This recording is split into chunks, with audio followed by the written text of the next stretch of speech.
Folks, there are days, such as today, that the universe extends her loving hand to you, gives you a warm smile, and just takes you into her infinite embrace. Sometimes that happens a little late. We'll get into that here before too much longer. But today I want to talk to you about something that is probably, within recent memory, the coolest little gadgets I have ever had the joy of reviewing.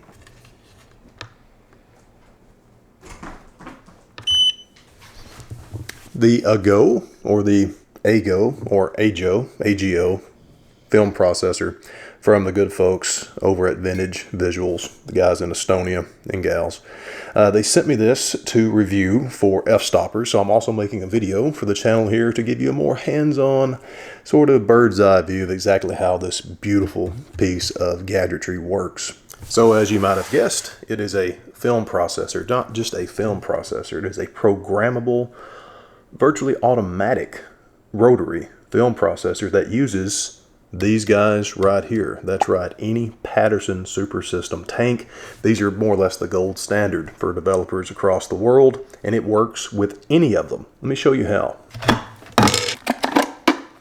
So as you know, Paterson tanks come in a few different sizes. This is the PTB 115, the PTB 116, the PTB 117. Stair steps. This is the 2-reel, the 3-reel, the 4-reel. We're going to be using each and every one of these over the course of the review. Generally with Paterson tanks, you have some type of reel inside of there. Different configurations depending on the film format. You have the reels, you put the film on the reels, put the reels in the tank, put the daylight funnel on the tank. Now that's light tight, and you can use a little agitator stick to agitate the film, or you can just do inversions that way. Where the AGO comes in, the AGO film processor from Vintage Visuals, it has a little agitation stick here. And as you guessed it, the Paterson tank goes on the processor as such. There's a gasket seal. We'll talk about this in detail, folks. So with the tank's on, you put the little adapter on the back, select your program,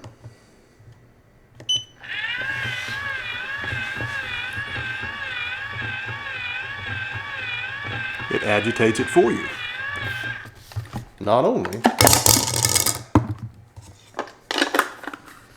so with the tank off, you can see how that works. Not only does it agitate, it will go directional, and it's programmable. So if you wanted to go for a certain amount of time counterclockwise, you can program it. Want to go another certain amount of time clockwise, you can program that.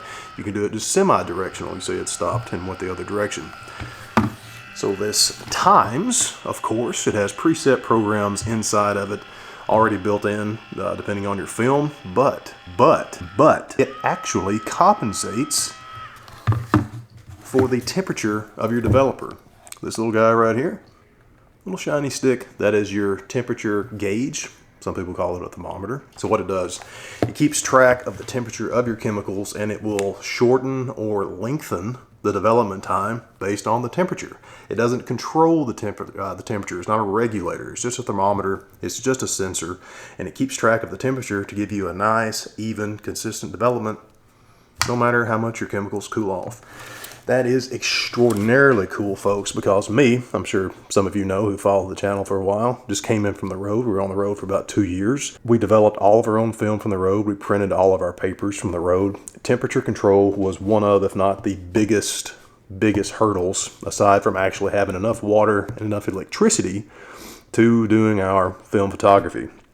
This thing would have been an absolute godsend out on the road, not only for those reasons, but also for the reason that this thing is rechargeable. It uses a USB-C, one of the more common cell phone charging cables out there today, and you plug it right in. It's rechargeable. It's a standalone unit. There's no cords or anything like that, so you can charge it up, take it with you wherever you want to go, develop from the road, develop from a boat, literally anywhere you want to have some type of more efficient, more controllable control over your film development. Back when I had my home darkroom, I used a Bezeler rotary processor with some unicolor drums for my large format film and some of my papers as well. But you can see it's pretty big, not huge, but compared to the Go, there is really no real comparison. So much smaller, of course. My rotary processor, it was corded, so it had to have some type of power, which that wasn't really a problem, actually having a place to put it in. But when you're in a complete wilderness environment for, a week or two at a time, even all of our power, electricity was something that came at a premium, of course, water as well. That leads me to the next point. With rotary processing, horizontal rotary processing, you don't have to use nearly as much chemicals as you do with, let's say, a standard Paterson tank. This is the 116.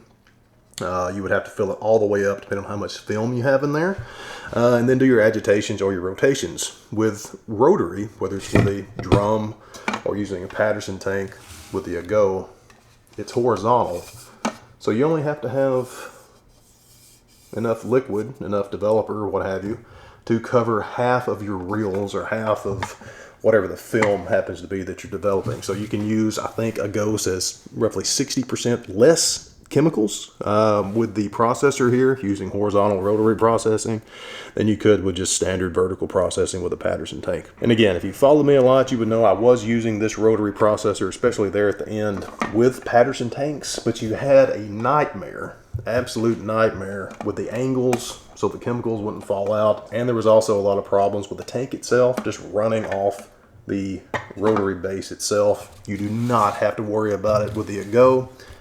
There's a little gasket here. You just slide that tank on there, get a good tight seal. And so far, I have not had any leaks. Knock on wood. So I'm going to show you something today you've never seen before, folks. You know I'm a psychopath. We're going to do something weird. I'm going to develop 2 rolls of black and white 120 film, medium format film, 1 roll of color medium format film, some 4x5 sheet film, and some 8x10 paper using a Go's proprietary 8x10 large format film and paper development reel here. That is interesting on its own. Might even do a standalone review of this bad boy right here. It's wonderful. Absolutely love it. So yeah, you heard it right. I'm going to develop at least 3 sheets of 4x5 using the Mod 54 4x5 sheet film holder. I've had this thing literally since I started large format, so like 10 years, at least 10 years ago.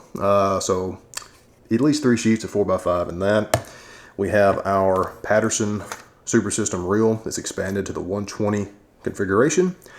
I'm a dual loader, folks. Sometimes that is detrimental, but I will put, if they're the same speed, same type of film, especially black and white, I will actually put 2 rolls of 120 film on a single spool. Again, very frugal with my developer out on the road, very frugal with my time, my energy. So I always try to develop as efficiently as I can. So yeah, we're going to be putting 2 rolls of black and white, 400 speed medium format film on there. We're going to be putting the at least 3 sheets of black and white 400 speed 4x5 on that.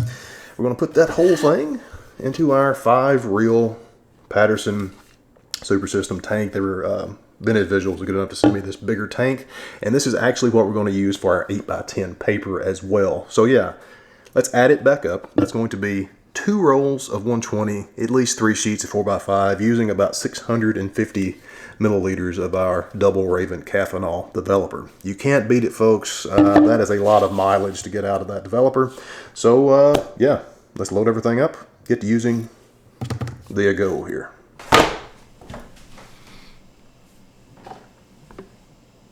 In here, we have 2 rolls of black and white medium format film, that is 120 black and white film, 1 roll of Ilford HP5 400 Plus, 1 roll of Kodak T-Max 400. Now, also inside of here, we have 2 sheets of Arista EDU Ultra 400 4x5 large format film. I was going to go with 3. We got to thinking, why just waste an odd sheet of film when I think 2 will do. I actually put those as close to the column as possible so they'll be high as possible out of the chemicals, so we'll be sure that we get full coverage when we do go ahead and do 6 complete sheets in here. So the film is loaded up. I didn't show you that, folks, because really I just look like Stevie Wonder at the piano. So yeah, you know the drill. We consult our notes. Double Raven Caffeinol here. That's my general catch-all Caffeinol formula for mid-speed black and white film. That is what we're going to be using. I have 500 milliliters of the black stuff mixed up here. That's going to be a good batch. And I'm going to top that off with about 150 milliliters of just plain H2O. Now the reason I want to do that is because according to Vintage Visuals website, it says the minimum, or the, I guess not even the minimum, the recommended chemical level is 650 milliliters. Generally, when I make a liter batch of this, I go 500 with the stock, 100 with the just plain H2O, and that gives me a normal contrast for this Caffeinol variant. So honestly, I don't think it's going to be off that much.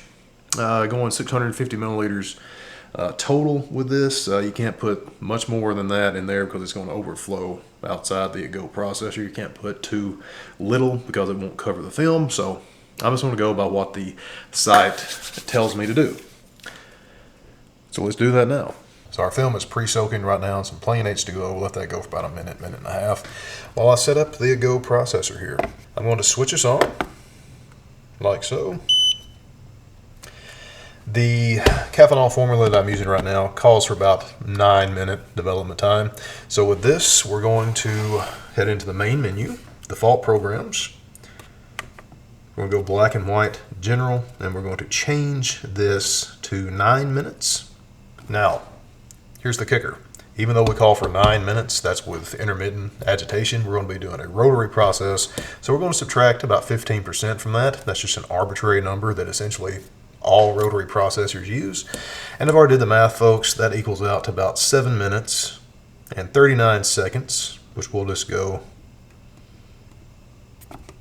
Yeah, you can't do this. You can only go 5-second increments. So let's go 740. That feels pretty good. Our stop bath is going to be measured on here at 1 minute. That sounds fine. Fix is actually a little, let me go back here. Fix is actually a little long in my opinion. It goes 5 minutes. I'm actually using a, I think Legacy Pro Rapid Fixer. It says 2 minutes. So I'm going to go, just to be on the safe side. Oops, oopsie daisy. There we go. Just to be on the safe side, I'm going to take us down to about 3 minutes on that. Okay, 3-minute fix. It shows rinse, 10 minutes. We'll just let it see. Now you may have some other, or you may be able to see the other little emblems here. You have one for the rotation. You can choose how long it goes in one direction, how long it goes in the other direction. But you can set that to go longer or faster depending on the temperature. There's no real need for that. However, 68 degrees Fahrenheit, that's what we have it set as for our developer. I actually don't have my thermometer on me, so we'll see how it goes. It'll be more easy to keep track of that when we switch to our color development. So yeah, 7 minutes, and that's supposed to be 7 minutes and 40 seconds. There we go for the development time. All right, so we are set, ready to go. I'm going to put our tank on here, get to developing. One important thing to mention, the Go processor requires a slight augmentation. Can you see this? Maybe. If not, I'll show a picture of it. But a slight augmentation to the funnel part of the Paterson tanks. There are 3 holes that have to be drilled in that. This one actually came with that. That's an option you can have from Vintage Visuals, or they'll send you the little drill patterns so you can drill a hole in the funnels of your Paterson tank. It does not affect the function of the funnel if you're not using the Go. The only reason these holes are put in there is so you can pour your chemicals in and it'll have it drain easier into the tank. So yeah, again, even if you drill the holes in here, you do not, that does not mess up you using your Paterson tank. It's just as normal. It doesn't affect the daylight functionality, anything like that. It's just so you can use it with the Go. It's a little bit easier, folks, to actually put this on like this, but I can't get it in the frame. So start with those holes at the bottom and line up the agitator and make sure that that seats, that gasket is well sealed, because you don't want your chemicals leaking out everywhere, do we? All right, we get some water, we'll be ready to go. 500 milliliters of our Caffeinol Double Raven, 150 milliliters plain water. So what I want to do is actually start this so the film is rotating as we pour in our chemicals. Here we go.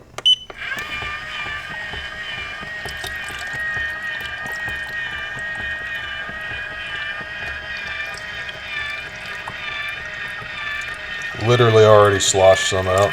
Shows you nothing's perfect, guys. You already hear it reversing.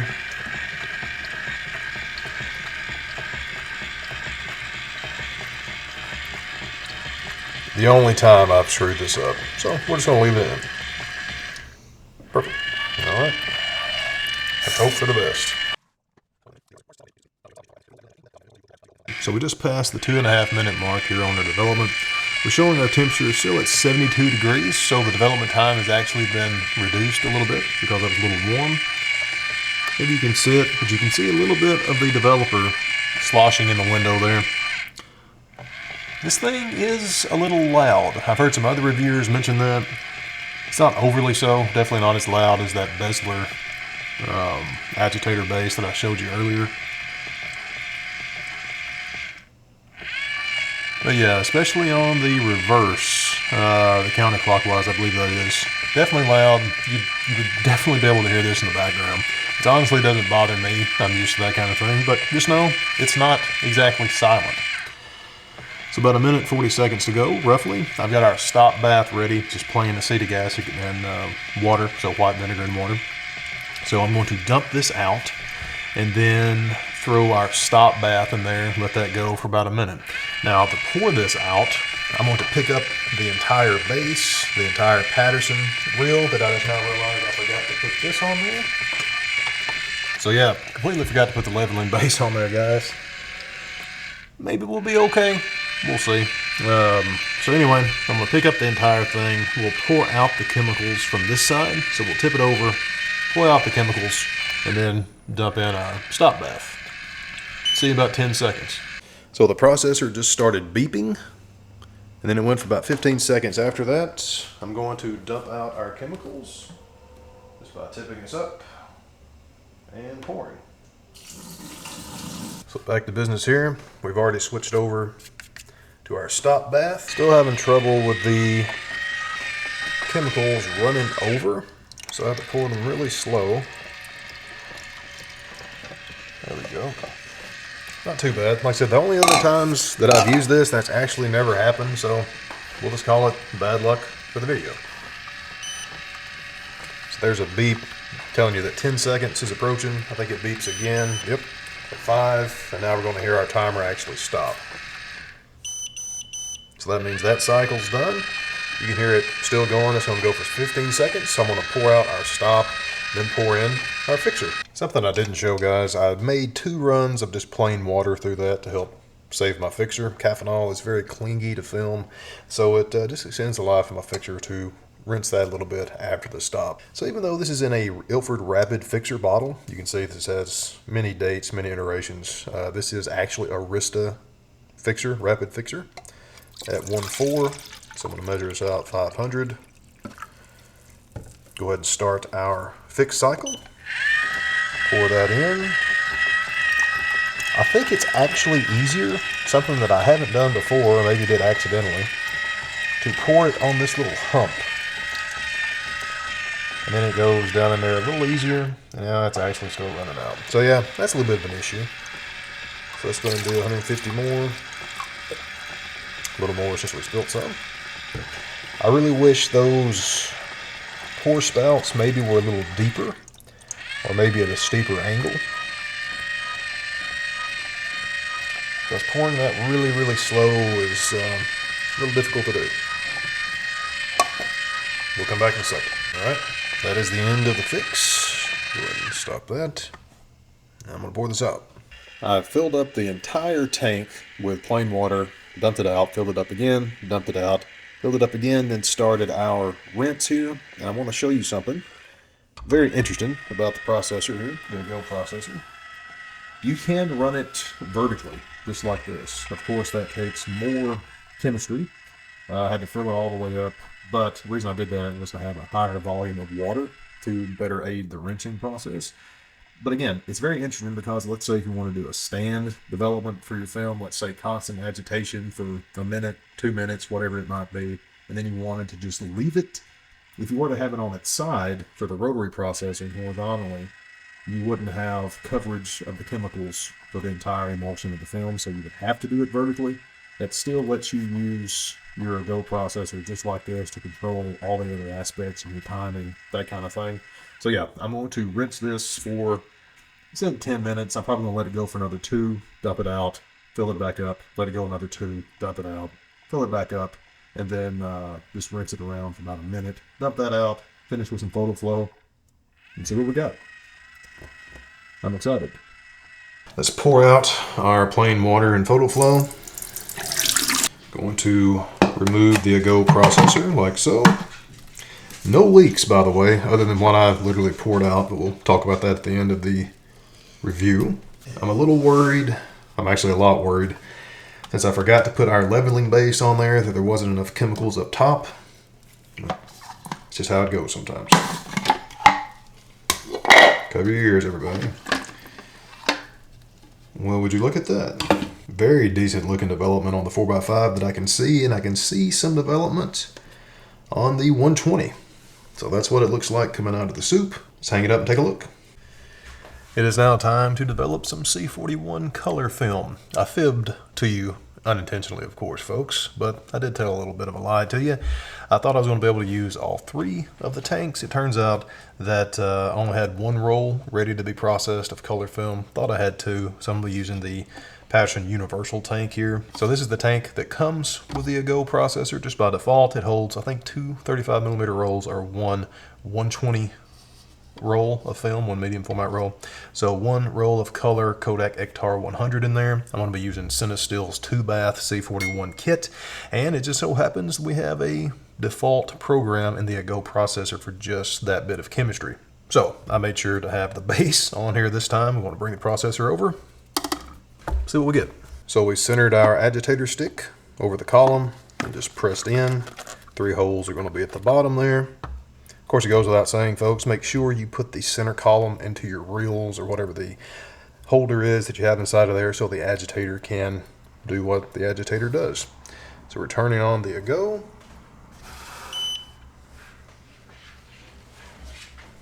And we're going to go to our default programs. All that to say, C41 Cinestill. Going to select, and we're just going to use the default settings here, which match what's on the Cinestill literature that comes with the kit. So yeah, let's try to be a little bit easier this time around. I actually may flip this vertically and pour the chemicals in there that way. I don't know, we'll see, but I'm gonna try it one more time, just pouring it in the regular way. And this actually does have a pre-rinse built into it. Why not? Let's use that. Let's just do it by the book each time. Now we have our developer and our Blicks up to 102 degrees Fahrenheit. So I just dipped 350 milliliters of that water from the tub that we're heating our chemicals in. For the universal tank here, Vintage Visual recommends 350 milliliters. So we're going to pour in 350 milliliters very slowly. Trying to aim more towards the back. Yeah, that's much better. Still slosh some out. So we will set a minute. Oof. Had a little bit of a squeak going there. Seems fine now. Okie doke. Time to pour in the developer. Not gonna lie, I'm a little nervous, guys. This is fresh, never used Cinestill C41 2-bath developer. So we're going to start. Still got that squeak going. And again, carefully pour in our C41.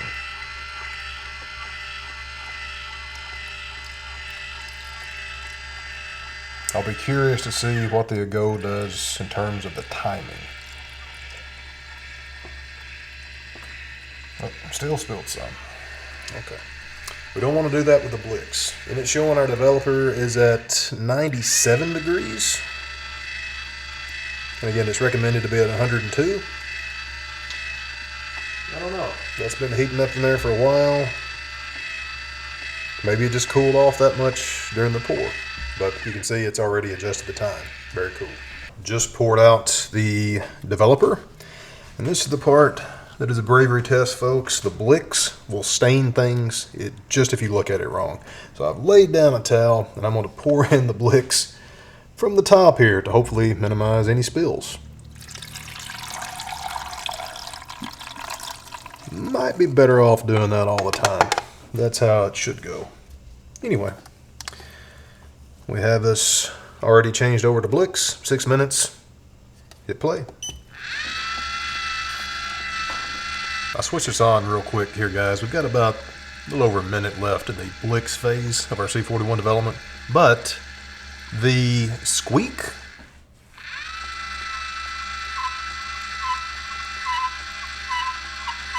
has gotten a little worse, and it only does it on one direction. I think it has something to do maybe with the temperature of the chemicals being hotter. Maybe it expanded something, or it could just be a one-time thing with this particular setup with the tank, the reels, etc. I don't know. Just want to turn them on there and let you hear that, because a little annoying. Welcome to the rinse phase, everybody, of our C41 processing with the Go film processor. Just like we did with our black and white, I have put 2 rounds of plain water through there, filled the whole thing up, dumped it, filled the whole thing up, dumped it, filled it up all the way again, left it vertical, and we're letting our rinse cycle run on this. Now, my fault completely, but I didn't notice. I think we're actually on the final phase of this. I don't think it has a built-in stabilizer cycle. I know it's very argumentative these days of whether or not modern C41 emulsions even benefit from the film stabilizer phase in C41 development. I always still stabilize when I can, regardless. You know, it's 1 minute. What does it hurt? So regardless of what happens here with the Go, I'm going to let it finish its rinse cycle, dump out that water, and then fill this up with the stabilizer vertically and let that run about another minute, or maybe just let it sit there just to make me feel better. So yeah, almost done, folks. Stay tuned. I'll mention that squeaking sound cut down during the rinse. Maybe because it was vertical, I don't know. Let's let that go for about a minute.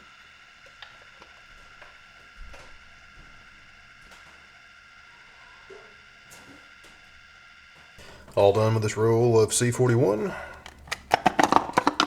Off comes the processor. Go ahead and turn him off. Let's go see. Oh boy. That looks promising.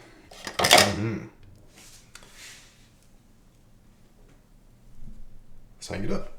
Spectacular density on those. Exposure looks good all the way across the board. Yeah, I'm looking forward to scanning those. Hurry up and dry. Now, while our film is drying up, I'm going to show you how we're going to make use of something very special that Vintage Visual sent to me for their Go processor. Look at this guy. This is their proprietary 8x10 film and paper developing reel. I suppose really it's a cylinder, but you can tell it's 3D printed. It's something that they produce. They have this one as well as a 4x5, but that one was having some trouble, I was told. So they do have one for 4x5, but this is the 8x10. Now, I had every intention of using this with some just plain 8x10 radiographic film. However, it dawned on me that my radiographic film is double emulsed. And when you put something double emulsed in there, these little holes, you would have the pentagon-shaped holes on there. So I'm like, I don't think I want to use the negatives. All that being said, I still wanted to do something a little unique, a little weird, and something that would make use of this since they were good enough to send it to me. So we're going to do that with some good Ilford 8x10 RC silver gelatin, black and white darkroom paper, and this. Yeah, really.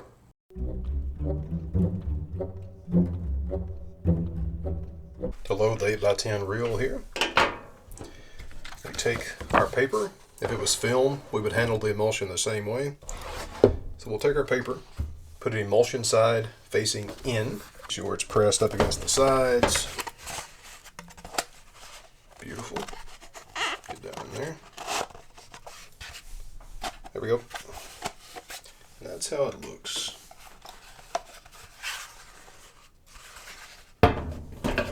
topper. Slide that in these little grooves.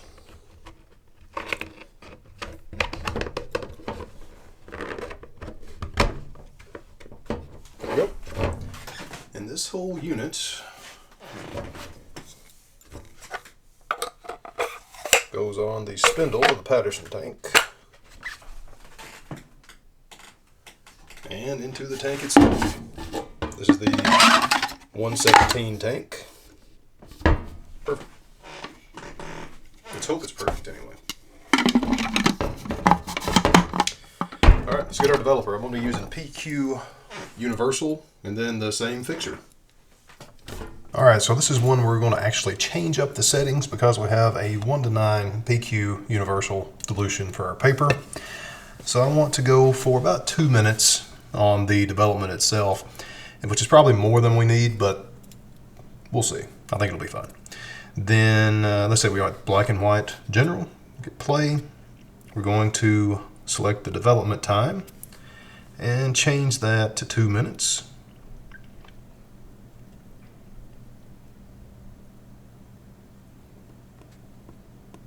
Like so. Everything else I'm going to leave exactly the same. So yeah, let's see what we get with this paper.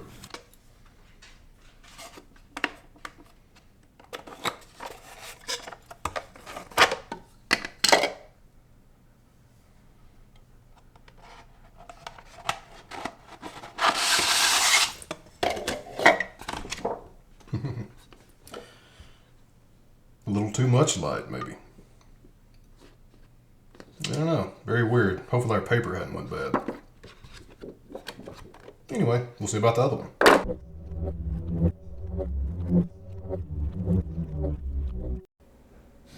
As a certain singer from the Doors might say, this is the end. Yeah, folks, time to wrap up our review of the Go film processor from Vintage Visual. I want to hit a few of the high points that I know a lot of you are going to ask about, and justifiably so. The first off, very obvious, the build on this, guys, I've used this, we'll get into this in a minute, but about 2 months now. Very late on this review. Hurricanes, illness, all kinds of mean, nasty, ugly things interfered. But I can say that the build quality itself is very substantial, rugged even. Some people have mentioned how this is not some 3D printed little gimmicky thing. It feels very, very solid. A few points that I can address. The gasket back here, the rubber gasket that actually fits up against the rim of the Paterson tank, that is not just rubber. That is extremely dense, hard rubber. Think car tire rubber.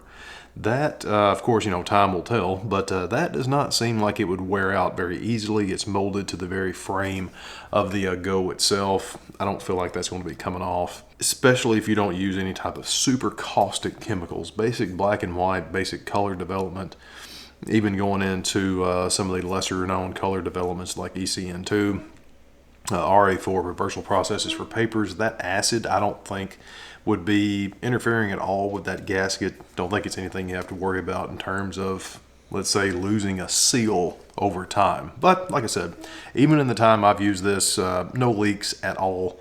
But there's impossible to say unless I use this for maybe a year or two. The next point is this little guy right here. That is the charging port. Again, that's a USB-C. I have heard that Vintage Visuals will be including some type of little cover for that in the future.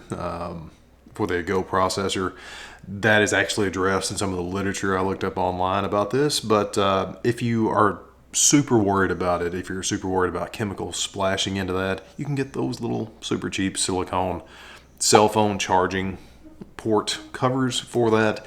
If you were to get a hold of the Go before, Vintage Visual actually addresses that and includes some type of cover for you. So yeah, that really not that much worry in terms of being corroded, but just be careful, wipe it off, don't let chemicals get in there if you can help it. Menu system on this, super Spartan, super easy, super simple. I like that.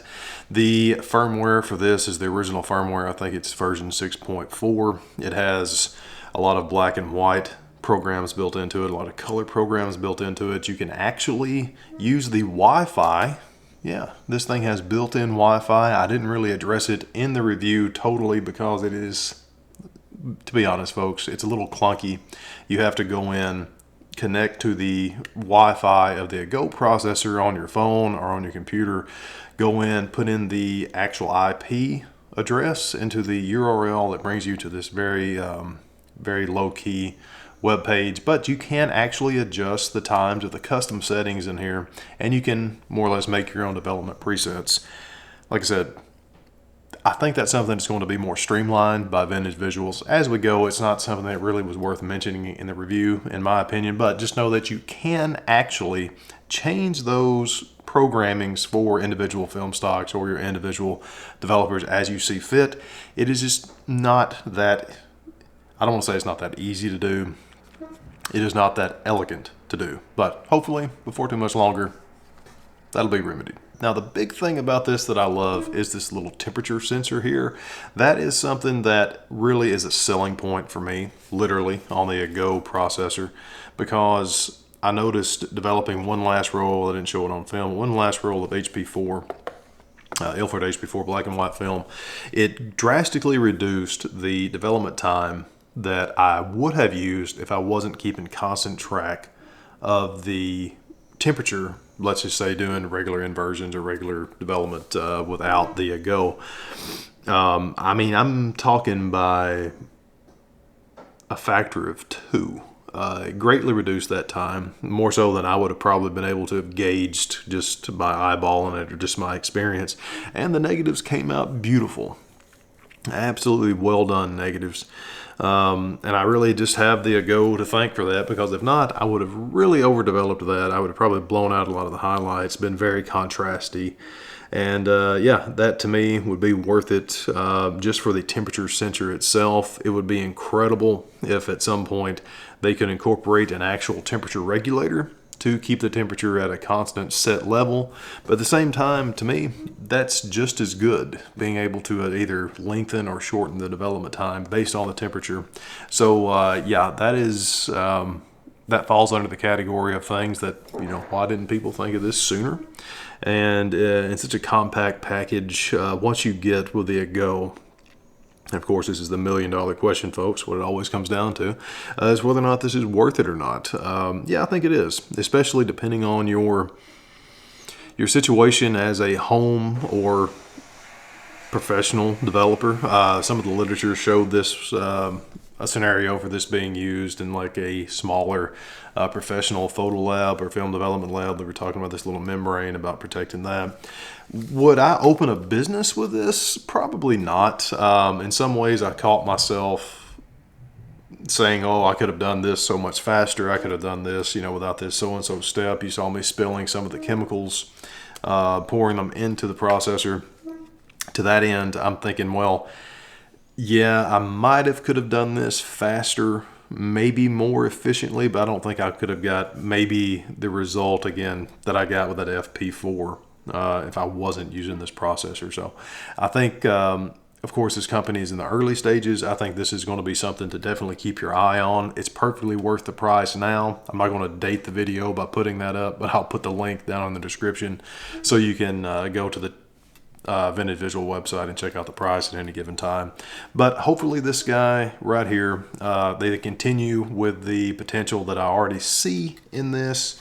That is an absolute gem of a piece of processing power, going back to what I said, depending on your situation. And I mentioned this at the very beginning of the review. I would have killed for this, folks, to have it on the road with me when Leia and I were on the road. During our darkroom work, doing our printing work, our development work, the ability to have a rechargeable unit that you could just set and forget, that would use a smaller amount of chemical, which translates to a smaller amount of water, and keep the development in range based on the temperature. No matter where we were, that was always an issue. That would have been priceless to me. That is something that I would have loved to have had. That was a judgment call on my part to not bring the rotary processor that I was used to using just for the sake of space. This thing literally would have fit under the car seat or the seat of the car. Leia doesn't have a car seat yet. But, oh yeah, something else to mention about the charging capacity of this. You saw me, even on and off camera, we developed those 2 sheets of paper, which regrettably didn't come out. We'll keep experimenting with that, but I hope it did, at least demonstrated the use of that 8x10 paper and film holder. But we developed those 2 sheets. We developed 3 rolls of 120 medium format, 2 black and white, 1 color, 2 sheets of 4x5 black and white film, and I developed an extra roll of FP4. So in total, that's 4 rolls of medium format, 2 sheets of 4x5, 2 sheets of paper, plus the rinsing process where I was filling up the tank and dumping it, but I left the unit on. And we're still not even down 1 bar. It still shows a full charge. I charged it up completely before I started using it for this review and the video portion of this review, and it is not depleted any. So I can't say exactly how long the battery would last on this, but man, yeah, that would be something that would be a non-issue for me in terms of the battery life on this. I think you'd be all set. And as we truly reach the end of this, folks, thank you so much for being patient, not only on the part of my viewers, but on the part of Vintage Visual Fstoppers. If you've watched a couple of my last episodes, folks, it's been quite the ride. Coming in off the road here, getting settled in North Carolina, getting everything set up with the new apartment, the job, a few other commitments that I grossly underestimated how much involvement with me there would be. And then unexpected illness. Fell victim to that virus of unknown origin. And then a literal hurricane. Hurricane Helene came through this area, completely devastated everything. It's been ridiculous and unfortunate. And yeah, that really put a damper on things. So yeah, Vintage Visual Fstoppers, again, thank you sincerely for your patience. I'm sorry this has taken so long. I hope you enjoyed the review. I hope you guys enjoyed the review. Until next time.